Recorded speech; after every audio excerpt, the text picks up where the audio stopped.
Bonjour les amis, j'espère que vous allez bien. On se retrouve aujourd'hui pour la nouvelle lune du 21 octobre 2025.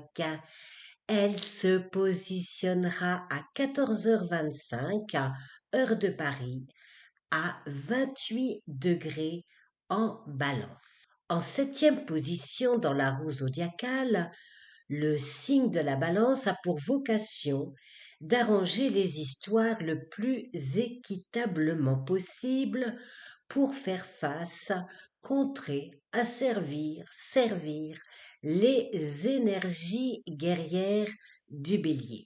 La Balance est un signe d'air cardinal masculin. Oui, son énergie yang et son mode cardinal sont loin de l'image mollassonne de ce signe d'automne, se dandinant d'un pied sur l'autre, ne sachant pas trop ce qu'il veut. En balance, cette nouvelle lune renforcera le besoin d'être en harmonie avec son environnement, ce qui lui importera avant toute chose sera de retrouver le goût de la tranquillité, d'être au contact des uns et des autres. Et si pour cela il s'agira de fermer les yeux sur quelques contrariétés, on pourra compter sur son savoir-faire. Elle est championne dans ce domaine. Cette nouvelle lune, donc en balance, mettra l'accent sur les associations, les partenariats, les contrats. La lunaison, donc la lune conjointe au soleil, ce qui est propre à une nouvelle lune, est au carré de Jupiter. Le carré Soleil-Jupiter a pris forme vers le 9 septembre et se terminera lors de l'arrivée du Soleil en Scorpion le 22 octobre, donc le lendemain de la lunaison. Alors pour autant, il ne sera guère plus rassurant puisqu'il formera dans la foulée un carré exact avec Pluton. Bon, je vais y revenir. La nouvelle lune donc est au carré de Jupiter qui lui se trouve en Cancer. Le Cancer est un signe et le signe qui est régi par la lune. Ce carré lune-Jupiter n'a pas de retenue. Il peut surréagir, aller trop loin avec des comportements extrémistes. Alors attention aux prises de risques inconsidérées. Des mouvements massifs venant du peuple pourront se former et même si c'est déjà le cas dans bon nombre de pays, cela pourrait prendre une tournure grossissante, grandissante. N'oublions pas que Jupiter amplifie tout ce qu'il touche. Le Soleil, au carré de Jupiter, présage d'une surestimation des situations, d'un besoin d'asseoir son autorité, qu'elle soit légitime ou pas. Son excès d'optimisme pourrait n'être qu'une façade pour masquer une réalité moins glorieuse. Alors, je le répète, je le dis dans tous mes podcasts, dans toutes mes vidéos, il s'agit d'une étude générale. Si dans votre thème natal, vous avez des planètes dans les derniers degrés des Gémeaux et du Verseau, cette lunaison, de par ses trigones, vous apportera du courage, une volonté d'aller de l'avant sans faire du forcing pour autant. Et si vous avez des planètes dans les derniers degrés du signe de la balance, cette lunaison se placera en conjonction sur vos planètes en balance dans votre thème natal. Donc, ça peut être aussi un facteur de chance dans différents domaines de votre vie. La Lune au carré de Pluton présage une nouvelle fois d'un climat d'insatisfaction, de situations compliquées, dont il conviendra de se prémunir en cherchant un chemin de conciliation.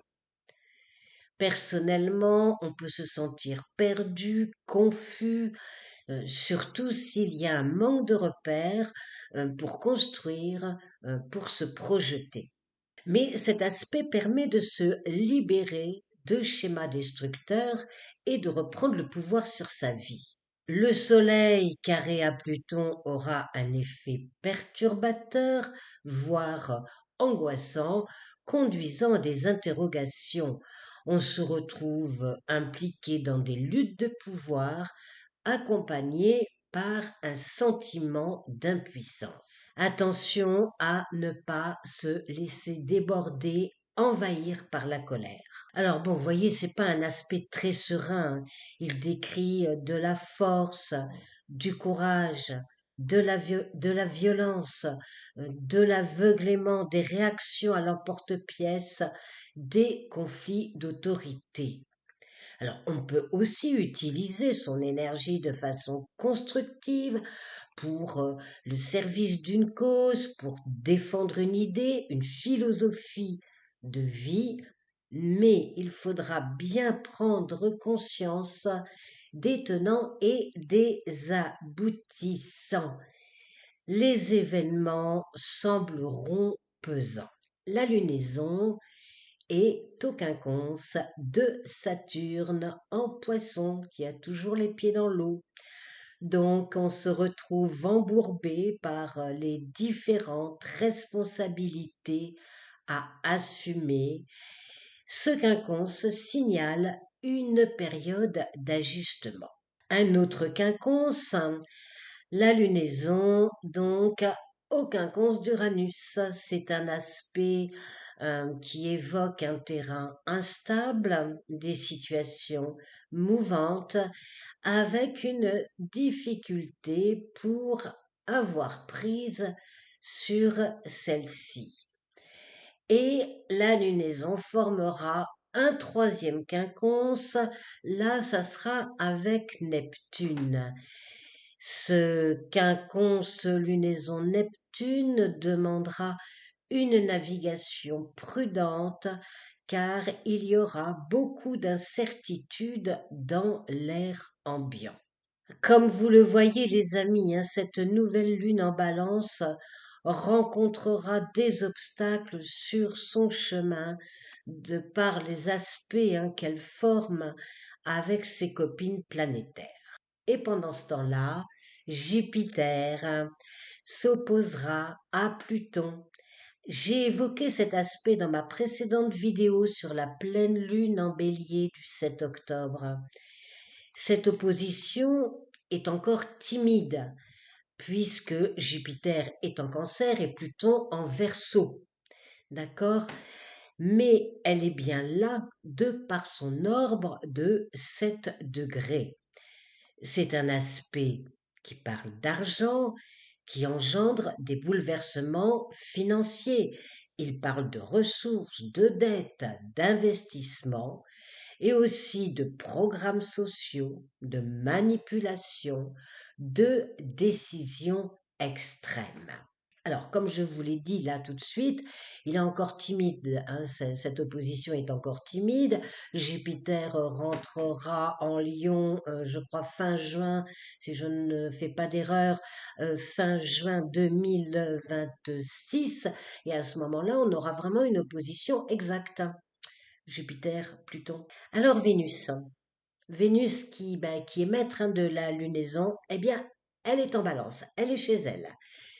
Parviendra-t-elle, grâce à ses talents de médiatrice, à apaiser les têtes d'affiche qui pensent plus à batailler qu'à faire la paix?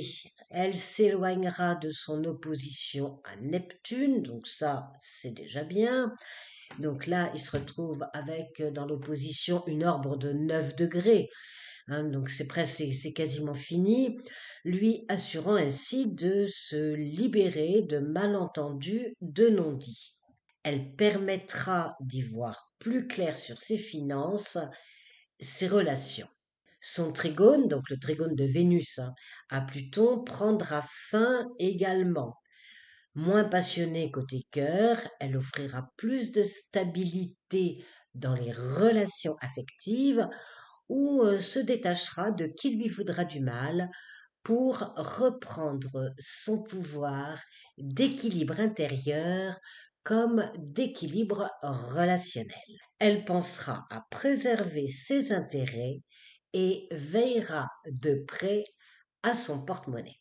Donc, du coup, elle n'a pas d'autre aspect, Vénus. Alors, elle est sans soutien planétaire et elle se retrouvera un peu, même beaucoup, solo pour harmoniser les situations, les relations. Et évidemment, le fait d'être seule, ça risque de mettre à mal ses talents de diplomate, d'ambassadrice de la paix. Alors, en parlant de relationnel, regardons ce que raconte Mercure, le petit argentier du zodiaque, la planète de la com et des négociations. Mercure est en Scorpion. Dans ce signe d'eau, il jouera l'investigateur, l'enquêteur. Il se servira de son radar à la fois intuitif et observateur pour placer ses pions selon les infos qu'il détiendra, qu'il obtiendra. Côté com, il ne fera pas dans la dentelle, hein, sous sa conjonction à Mars. C'est un aspect de compétition, de conflit. Attention aux mots prononcés afin qu'ils ne deviennent pas des armes redoutables pouvant se retourner contre son auteur. Bon, c'est un aspect qui déclenche de la colère, des revendications. Cette conjonction Mercure-Mars, donc en Scorpion dans un signe d'eau, formera un trigone à Jupiter qui est en Cancer dans un signe d'eau. C'est un aspect expansif qui exige de la cohérence dans ses propos comme dans ses actions pour parvenir à la réussite. Cette conjonction Mercure-Mars sera au trigone de Saturne qui lui est en Poisson, les pieds dans l'eau et dans un signe d'eau. Alors, à la base, c'est un aspect qui tend à assurer de la stabilité dans l'instabilité. Bon, les eaux, parfois, c'est quand même mouvant, hein.